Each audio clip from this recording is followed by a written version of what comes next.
마태복음 22장 1절부터 14절까지 말씀입니다.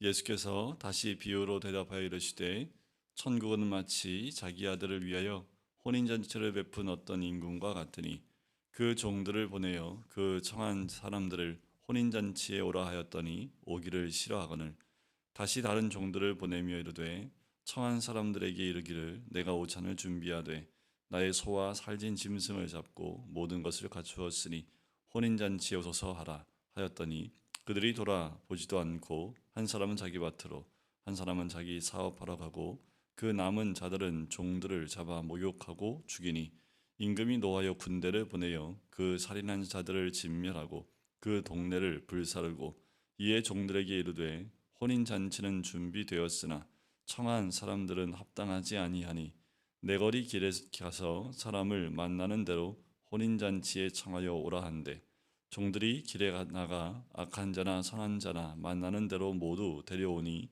혼인 잔치에 손님들이 가득한지라 임금이 손님들을 보러 들어올세 거기서 예복을 입지 않은 한 사람을 보고 이르되 친구여 어찌하여 예복을 입지 않고 여기 들어왔느냐 하니 그가 아무 말도 못하거늘 임금이 사관들에게 말하되 그 손발을 묶어 바깥 어두운 데에 내던지라 거기서 슬피 울며 이를 갈게 되리라 하니라 청함을 받은 자는 많되 택함을 입은 자는 적으니라.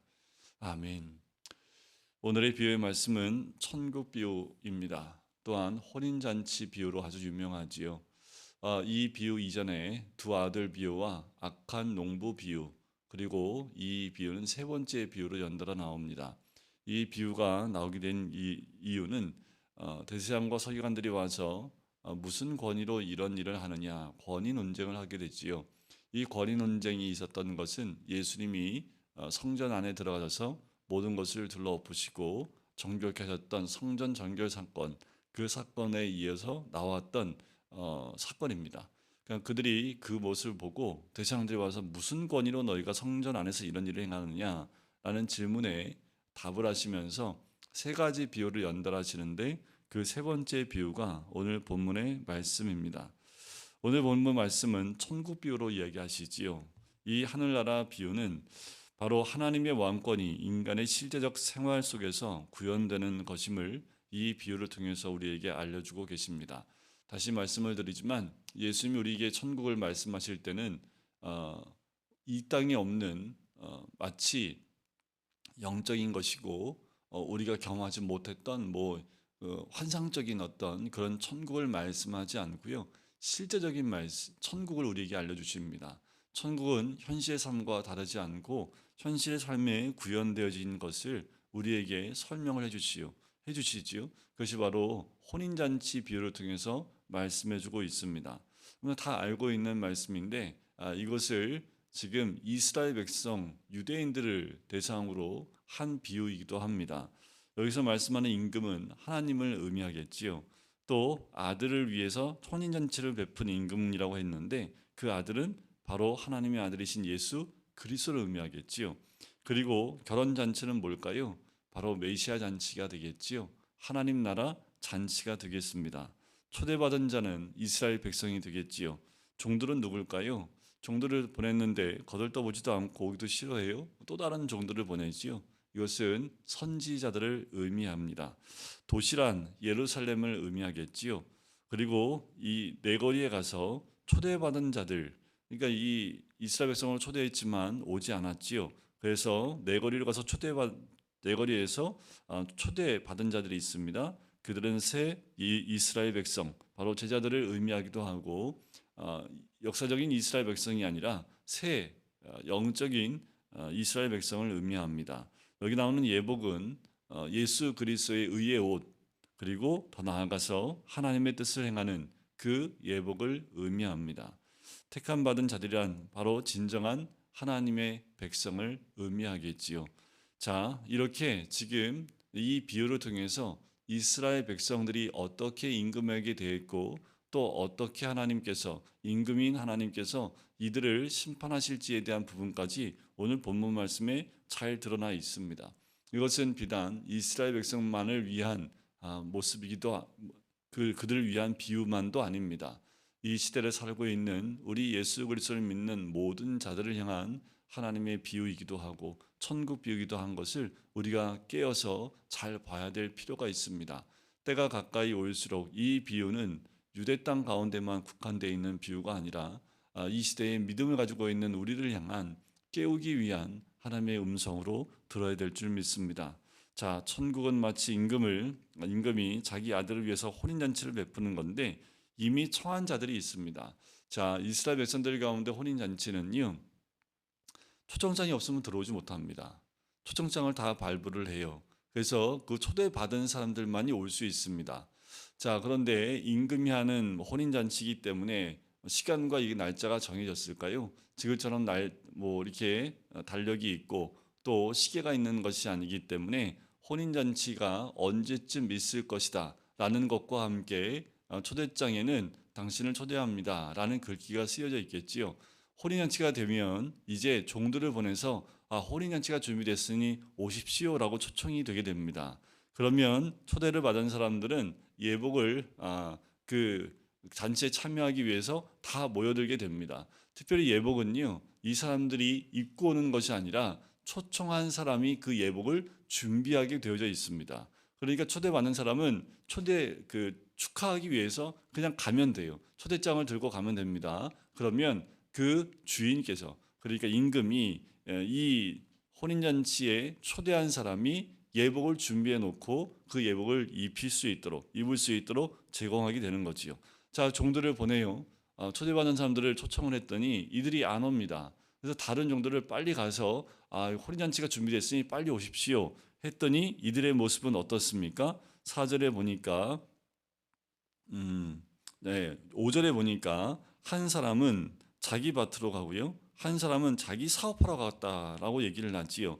자, 자기 밭으로 가고 자기 사업을 한다고 간다는 것은 무엇을 의미합니까? 일단 초청을 귀하게 여기지 않고 있는 모습을 보게 되지요.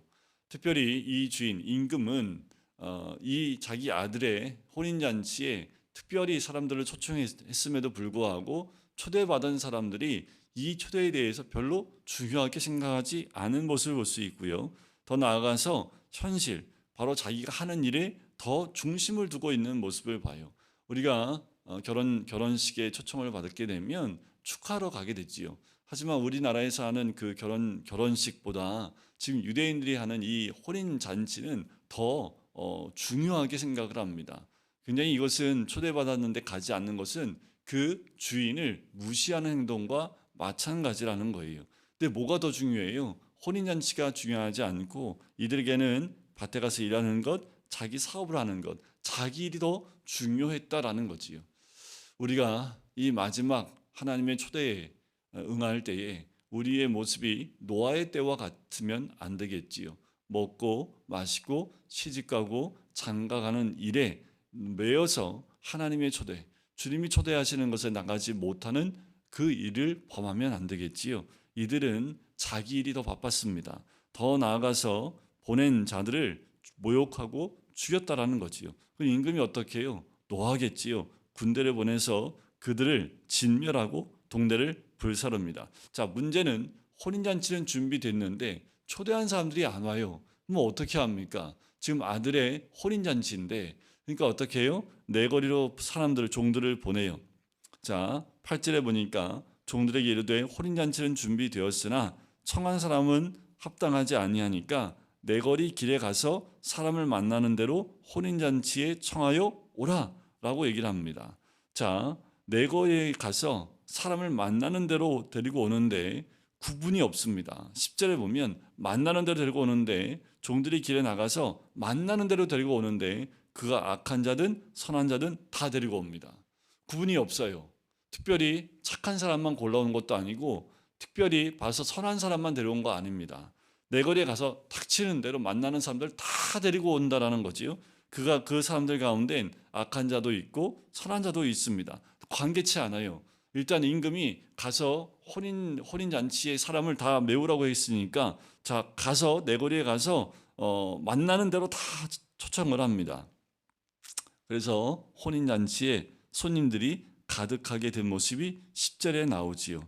자, 임금이 이제 손님들을 보러 들어옵니다. 들어가는데 중요한 것은 11절 끝에 거기서 예복을 입지 않은 한 사람을 보게 된다라는 거지요. 그런데 우리 모두는 주님께 청함받은 사람들인 줄 믿습니다. 이미 이스라엘 백성들을 청함받았지만 그들이 영접하지 않았기에, 그것에 응답하지 않았기에 이제 그 기회가 내거리 모든 지역의 모든 사람들에게 청함받아지는 그 놀라운 은혜를 다 누리게 된 거지요. 악한 사람이든 선한 사람이든 상관없습니다. 청함 모든 사람들은 그 혼인잔치에 가면 돼요. 자, 우리는 그 청함잔치에 다 갈 수 있도록 청함을 받은 사람들이지요.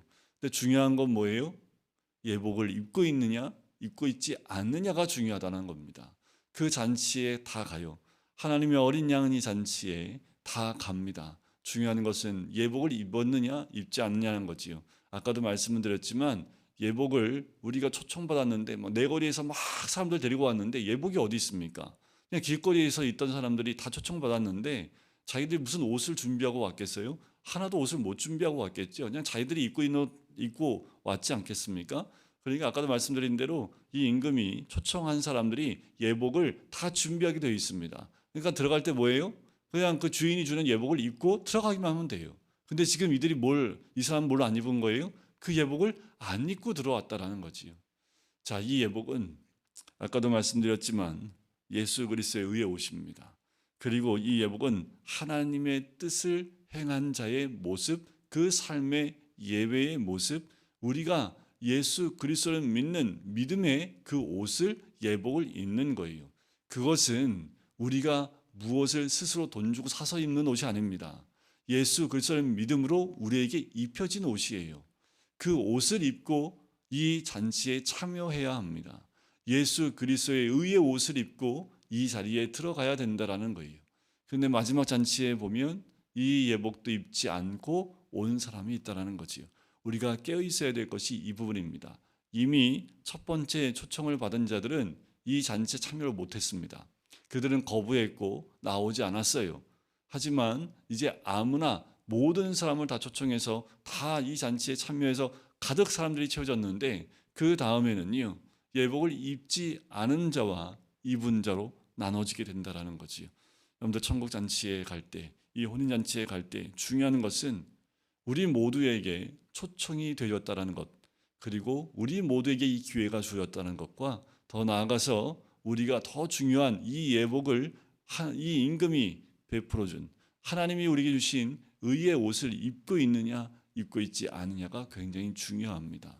우리가 오늘도 그리스도의 그 의의 옷을, 그리고 말씀의 순종함으로 주의 뜻을 행하는 그 의의 옷을 다 입으시길 주의 이름으로 간절히 축원드립니다.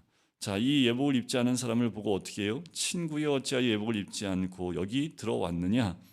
아무 말도 못해요. 당연히 이건 예법입니다. 혼인잔치의 예법은 그 주인이 제공한 옷을 입고 들어오는 것이 예법인데 그것을 입고 들어오지 않았으니 아무 말도 할 수 없는 거지요. 그런데 마지막 하나님의 보좌 앞에 나갈 때는요, 할 말이 없는 거예요. 우리가 입고 있는 옷으로 모든 것이 증명되기 때문에 하나님이 질문해도 우리는 답할 수 있는 것이 하나도 없지요. 왜요? 옷을 입고 있지 않는 것과 입고 입는 자의 차이입니다.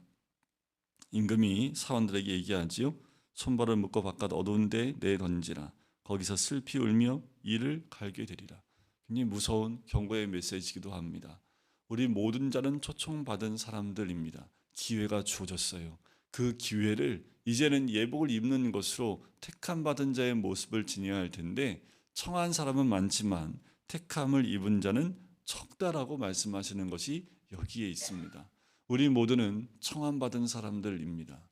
택함 받은 자들이 적지만 그 택함 받은 자들 가운데 있는 것은 예복을 입고 그 잔치에 참여한 자가 택함을 받은 자들이겠지요. 그런데 다른 거 필요 없습니다. 저 사람이 벗고 있네 안 벗고 있네 이걸 가지고 따질 필요도 없어요. 내가 그 예복을 입었는지 안 입었는지가 더 중요한 거지요.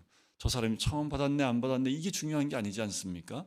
이 혼인잔치에 내가 청함 받은 것이 중요하고 내가 예복을 입고 있는지 입고 있지 않은지가 중요합니다. 우리가 해야 될 건 뭐예요? 우리가 종들처럼 임금이 보낸 종들처럼 그렇게 많은 사람들을 이 자리에 가득 채우는 것이 우리가 해야 될 본분일 뿐만 아니라 우리도 그 주인이 입으라고 준 그 예복을 입고 그 잔치에 참여하는 자가 되는 것이 그 무엇보다 중요합니다. 오늘도요, 여러분들 우리의 삶 가운데 이 예복을 입고 있기를 주의 이름으로 간절히 축원드립니다. 예수 그리스도를 믿음으로 우리가 이미 입을 수 있는 기회가 주어진 사람들이기에 예수 그리스도의 의의 옷을 입고 이 땅 가운데에서 이 혼인잔치를 준비하고 예비하는, 어쩌면 지금이 혼인잔치 기간일 수 있습니다. 그리고 임금이 들어왔을 때 예복을 입고 있는지 입고 있지 않은 것은 마지막 때의 모습일 수 있습니다. 아직 기회가 있는 거지요. 하나님 우리에게 허락하신 그 예복을 내가 입고 있는지를 볼 필요가 있습니다. 점검하고 혹여나 그것을 입고 있지 않다면 임금이 오기 전에 빨리 예복을 입으면 돼요. 우리에게 주어진 시간 그렇게 많지 않지요. 길지도 않습니다. 곧 임금이 들어오면 예복을 입고 있는지 입고 있지 않은지를 한눈에 알아볼 수 있습니다. 우리 모두가 오늘 하루도 그 예복을 잘 입고 또 임금이 들어오기를 기다리며 잔치가 시작할 것을 기다리고 기대하는 하나님의 사람이 되시기를 주님의 이름으로 간절히 축원드립니다. 기도하겠습니다. 사랑의 주님, 오늘도 하나님 혼인잔치와 같이 예배로 나아갈 수 있게 해주심을 감사합니다. 늘 주님의 오심을 기대하는 우리들, 하나님 이 혼인잔치에 참여한 자가 되어져 주님이 허락하신 그 예복을 입고 그 잔치의 기쁨으로 함께하는 주의 백성 될 수 있도록 축복하시고 인도하여 주시옵소서. 깨어있는 자 되어져 이 마지막 때에 주의 뜻을 이뤄낼 수 있는 하나님의 사람 될 수 있도록 축복하여 주시옵소서. 감사드리며 예수 그리스도의 이름으로 기도드립니다. 아멘.